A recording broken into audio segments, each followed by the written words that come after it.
Welcome to my channel science era. मैं Shailen sir. आज physics के बहुत ही महत्वपूर्ण chapter electric force and field में एक बहुत ही महत्वपूर्ण टॉपिक करने वाला हूं और जिसका नाम है विद्युत द्विध्रुव के कारण निरक्षीय स्थिति में विद्युत क्षेत्र की तीव्रता। तो आइए देखते हैं कि विद्युत क्षेत्र का अक्षीय स्थिति में हम लोगों ने कर लिया था, निरक्षीय स्थिति में आज और करना है। तो देखते हैं क्या स्थिति है। विद्युत द्विध्रुव के कारण निरक्षीय स्थिति में विद्युत क्षेत्र की तीव्रता का व्यंजक, यानी mathematical expression of electric field due to electric dipole in broadside position. इसमें सबसे पहले हम मान लेते हैं कि माना कि एक विद्युत द्विध्रुव AB जो प्लस Q और माइनस Q आवेश से बना है, जिसकी प्रभावी लंबाई 2L है। प्रभावी लंबाई 2L यानी ये इतना L और ये इतना L, तो पूरा मिला के कितना हो गया 2L। प्रभावी लंबाई 2L है जो एक माध्यम एप्सिलॉन r में रखा हुआ है। द्विध्रुव के मध्य बिंदु O से r मीटर की दूरी पर निरक्षीय स्थिति में, किस स्थिति में? निरक्षीय स्थिति। निरक्षीय स्थिति में एक बिंदु P है जहां पर हमें विद्युत क्षेत्र की तीव्रता ज्ञात करनी। तो ये लिखा गया है विद्युत यानी द्विध्रुव के मध्य बिंदु O से r मीटर की दूरी पर निरक्षीय स्थिति में एक बिंदु P है जहां पर हमें विद्युत क्षेत्र की तीव्रता ज्ञात करनी। तो जो डायग्राम है उसी को यहां रेफरेंस में लिखा गया है। तो यहां से फिर हमने देख लिया कि एक विद्युत द्विध्रुव AB है जो दो आवेश, धन आवेश प्लस Q और माइनस Q से बना हुआ है, जिसकी प्रभावी लंबाई 2L है। विद्युत द्विध्रुव के मध्य बिंदु O से r मीटर की दूरी r मीटर की दूरी पर एक बिंदु P है जहां पर हमें विद्युत क्षेत्र की तीव्रता ज्ञात करनी है। तो अब देखो जैसा कि चित्र में दिखाया गया है, मैंने यहाँ पे चित्र बनाया है। अब यहां से देखते हैं कि यहां से r मीटर की दूरी पर ये है, तो ये कितना है 90 डिग्री। अब देखते हैं AOP में, तो यहां देखते हैं त्रिभुज AOP में AP स्क्वायर यानी पाइथागोरस थ्योरम से, क्या है पाइथागोरस थ्योरम PGT, जो पाइथागोरस थ्योरम से AP square equal to OP square plus OA square. तो वही चीज लिखा है AP square equal to OP square plus OA square, और AP square equal to R square plus L square, क्योंकि ये दूरी कितनी है R है, ये L है, तो ये R square plus L square. अब AP इक्वल टू इसका रूट हो जाएगा। तो इसी प्रकार BP यानी माइनस Q आवेश से P पर, तो BP इक्वल टू हो गया root of R square plus L square. अब यहां देखते हैं कि BP की वैल्यू भी आ गई जो root R square plus L square है। AP की वैल्यू भी आ गई root R square plus L square. अब यहां देखते हैं कि प्लस Q आवेश के कारण बिंदु P पर विद्युत क्षेत्र की तीव्रता कितनी होगी? तो प्लस Q आवेश के कारण बिंदु P पर विद्युत क्षेत्र की तीव्रता E1, और E1 equal to 1/4 pi epsilon not epsilon r Q upon AP square. E1 equal to 1/4 pi epsilon not epsilon r Q upon AP square की वैल्यू यहां से R square plus L square. इसी प्रकार minus Q आवेश के कारण, यानी minus Q यहां पर है, तो माइनस Q आवेश के कारण बिंदु P पर विद्युत क्षेत्र की तीव्रता E2 is equal to 1/4 pi epsilon not epsilon r minus Q upon BP square. BP की वैल्यू कितनी है root R square plus L square, जैसे यहां पर था root R square plus L square, तो स्क्वायर करेंगे रूट हट जाएगा, तो R square plus L square आ गया। ये हो गया इक्वेशन नंबर 2।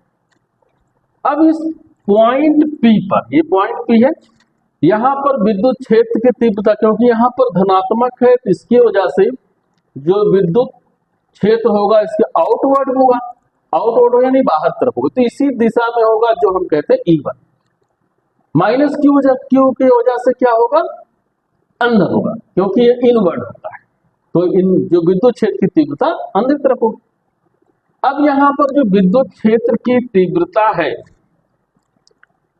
E1, इसको हमें दो अवयवों में विभाजित करना है। तो विद्युत क्षेत्र की तीव्रता E1 तथा E2 को दो घटकों में विभाजित करने पर क्षैतिज घटक क्या होगा, E1 cos थीटा और E2 cos थीटा। दूसरा जो है कौन सा होगा, ऊर्ध्वाधर घटक, ऊर्ध्वाधर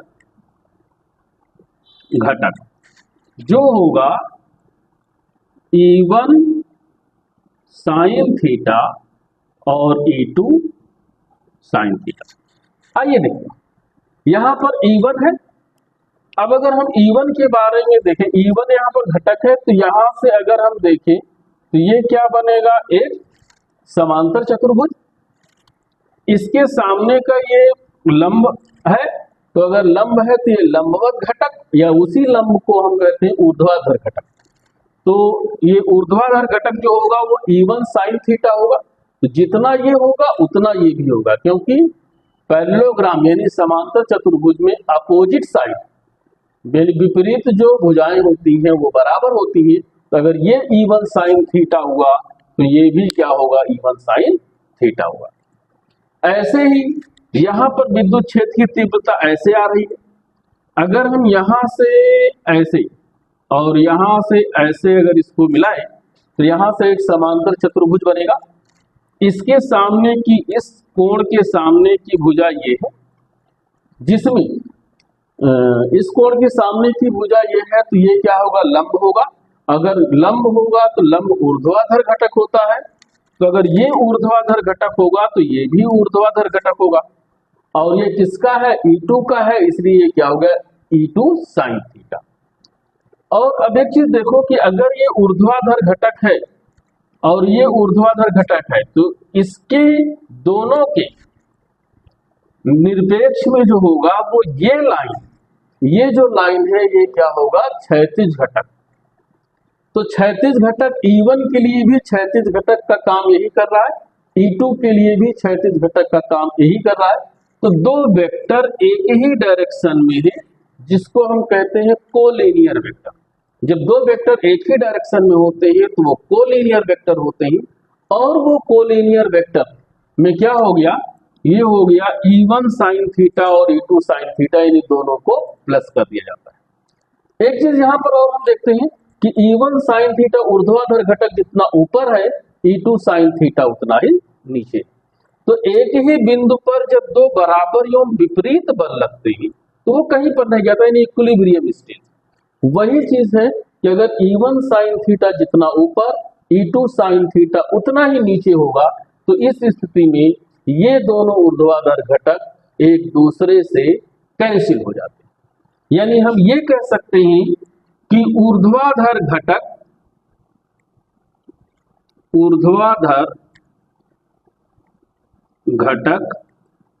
E1 sin थीटा तथा E2 sin थीटा एक दूसरे के बराबर एवं विपरीत, अतः ये एक दूसरे को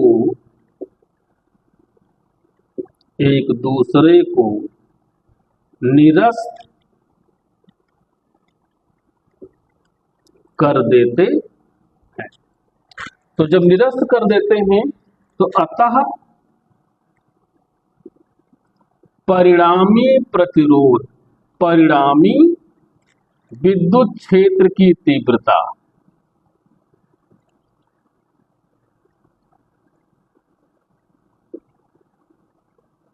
क्षेत्र की तीव्रता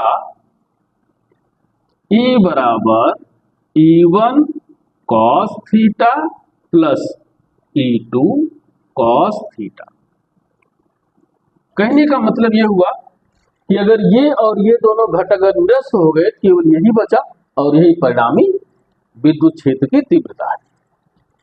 लेकिन मॉड ऑफ E1 बराबर मॉड ऑफ E2, इसका मतलब ये हो गया कि दोनों का क्योंकि दोनों का जो आवेश है वो बराबर है, तो दोनों की जो विद्युत क्षेत्र की तीव्रता होगी उसका परिमाण बराबर होगा। इसीलिए कह दिया गया mod of E1 equal to mod of E2, यानी E इज इक्वल टू, यहां पर ये हो गया E1 cos थीटा, या साथ में ही ले लेते हैं दोनों को, बात एक ही है, E1 cos theta plus E2 cos theta. तो अब E इज इक्वल टू, अब E2 की वैल्यू भी हम क्या रख सकते हैं, क्योंकि यहां पर E1 इक्वल टू E2 हो गया था, तो E2 की वैल्यू भी E1 के बराबर है, तो यहां पर भी E1 रख सकते हैं। E1 cos theta plus E1 cos theta, तो क्या हो गया 2E1 cos theta. Equation number कौन सा हो गया, थर्ड। अब देखते हैं, यहां तक उम्मीद है कि लिख लिए होंगे सभी लोग। तो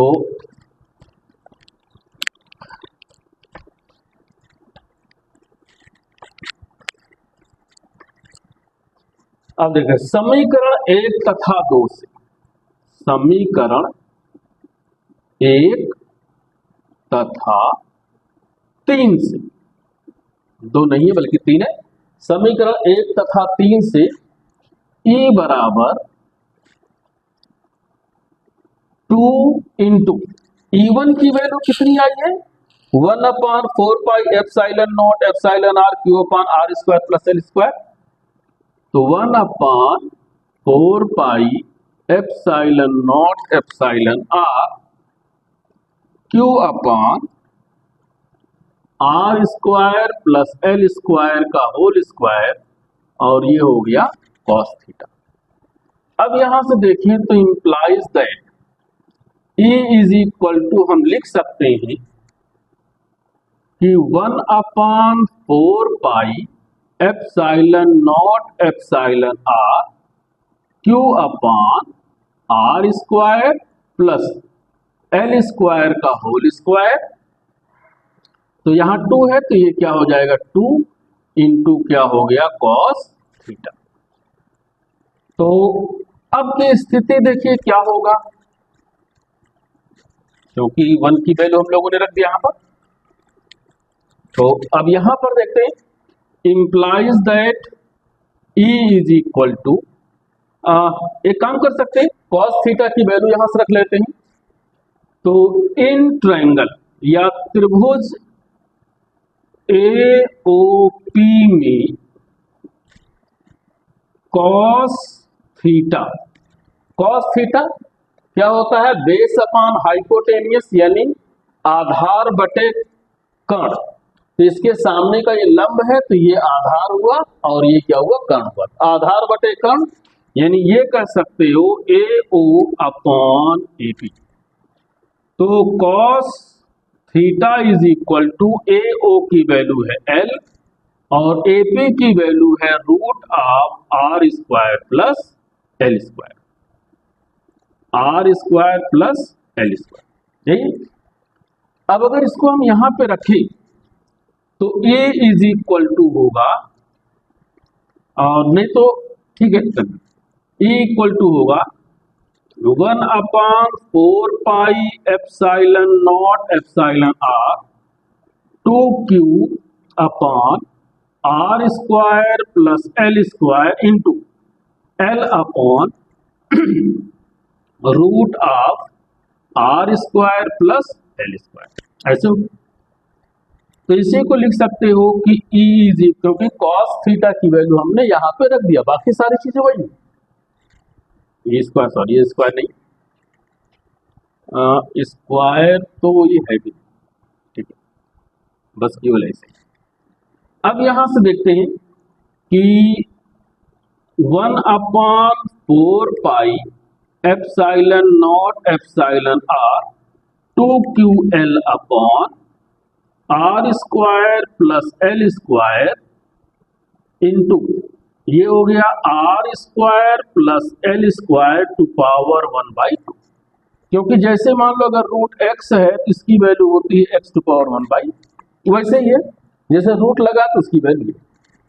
अब यहां पर देखते हैं, लेकिन 2QL बराबर क्या होता है P, विद्युत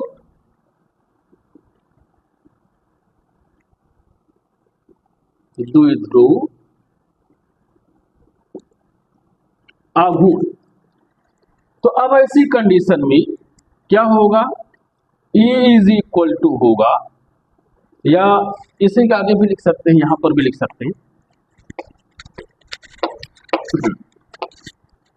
तो ऐसे कंडीशन में E बराबर होगा 1/4 pi epsilon not epsilon R, और ये हो गया P अपॉन, यहां से देखो ये R square plus L square to power 1 माना जाएगा, R square plus L square 1/2 माना जाएगा। तो ये हम कह सकते हैं कि R square plus L square to power 3/2। 3/2 कैसे क्या है, जब ये दोनों सेम होते हैं, यानी बेस सेम होता है, तो हम पावर को डायरेक्ट प्लस कर लेते हैं। तो 1 + 1/2, अगर ऐसे देखो 1 + 1/2 तो 2 एलसीएम होगा, 2 + 1 यानी कितना होगा 3/2, तो वही चीज लिखा पड़ेगा। अब यदि R is much greater than L, अगर R जो है L से बहुत बड़ा हो, तब L स्क्वायर को नगण्य माना जा सकता है। अगर R जो है L के कंपेयर में बहुत बड़ा है तो L स्क्वायर को नगण्य माना जा सकता है।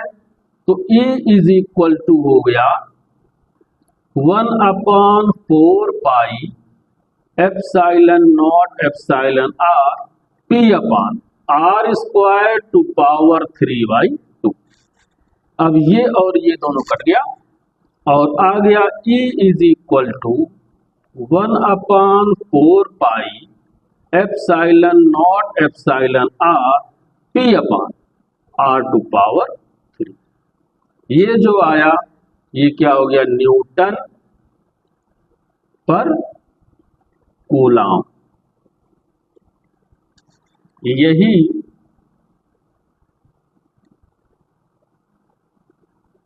निरक्षीय स्थिति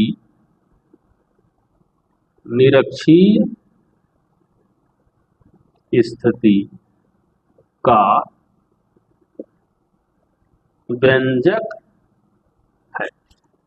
ये जो है यही निरक्षीय स्थिति का व्यंजक है। तो इस तरह से हम लोगों ने देखा कि विद्युत द्विध्रुव के कारण निरक्षीय स्थिति में विद्युत क्षेत्र की तीव्रता का व्यंजक, ये बहुत ही महत्वपूर्ण क्वेश्चन है जो 4 नंबर में परीक्षा में पूछा जाता है। और इसके आगे हम कुछ एक नया टॉपिक लेकर कल फिर हाजिर होंगे। तब तक के लिए इसी को रिवाइज कीजिए। धन्यवाद।